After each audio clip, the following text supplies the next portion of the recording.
বর্তমান সরকারের দিক নির্দেশনায় সুন্দরবন অঞ্চলে সক্রিয় সকল বনদস্যুর বিরুদ্ধে বাংলাদেশ কোস্ট গার্ড কঠোর অবস্থানে রয়েছে।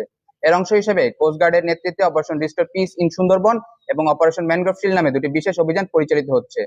এই অভিযানের ধারাবাহিক সফলতা হিসেবে সপ্তমবারের মতো অপারেশন ম্যানগ্রোভ শিল্ডের আওতায় দুটি পৃথক অভিযান পরিচালনা করে অস্ত্র, গোলাবারুদ সহ দুর্ধর্ষ ডাকাত, দয়াল বাহিনী ও বড় জাহাঙ্গীর বাহিনীর কাছে জিম্মি থাকা মোট 21 জন জেলেকে উদ্ধার করা হয়।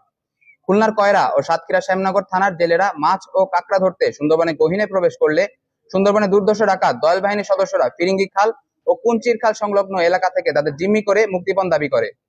গোপন তথ্যের ভিত্তিতে জানা যায়, জিম্মিকৃত জেলেদের নিয়ে দুর্ধর্ষ ডাকাত দয়াল বাহিনীর সদস্যরা কয়রা থানাধীন আন্দারমানিকের টোটা কেওড়াতলা খাল সংলগ্ন এলাকায় অবস্থান করছে।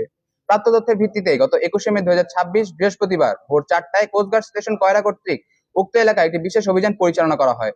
অভিযান চলাকালীন কোস্টগার্ডের উপস্থিতি টের পেয়ে ডাকাতরা সুন্দরবনের ভিতরে পালিয়ে যাওয়ায় কাউকে আটক করা সম্ভব হয়নি।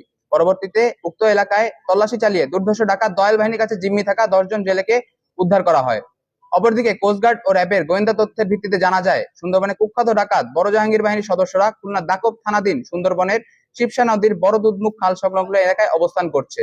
প্রাপ্ত তথ্যের ভিত্তিতে একই দিন বিকেল 5টায় কোস্টগার্ড বেজ মোংলা কর্তৃক উক্ত এলাকায় আরো একটি বিশেষ অভিযান পরিচালনা করা হয়।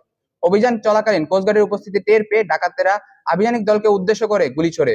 অতঃপর আভিযানিক দল আত্মরক্ষার নিমিত্তে পাল্টা গুলি চালালে ডাকাতেরা বনের গহীনে পালিয়ে যায়। পরবর্তীতে উক্ত এলাকায় তল্লাশি চালিয়ে একটি একনালা বন্দুক, 5 রাউন্ড তাজা কার্তুজ, 1 রাউন্ড ফাঁকা কার্তুজ ও ডাকাতদের নিকট জিম্মি থাকা 11 জন জেলেকে নিরাপদে উদ্ধার করা হয়। জব্দকৃত অস্ত্র ও গোলাবারুদের পরবর্তী আইনানুগ ব্যবস্থা গ্রহণ এবং উদ্ধারকৃত জেলেদের পরিবারের নিকট হস্তান্তরের কার্যক্রম প্রক্রিয়াধীন রয়েছে। সুন্দরবনকে সম্পূর্ণরূপে দস্যুমুক্ত রাখতে ডাকাত ও তাদের সহায়তাকারীদের বিরুদ্ধে কোস্টগার্ড ভবিষ্যতেও এ ধরনের অভিযান অব্যাহত রাখবে।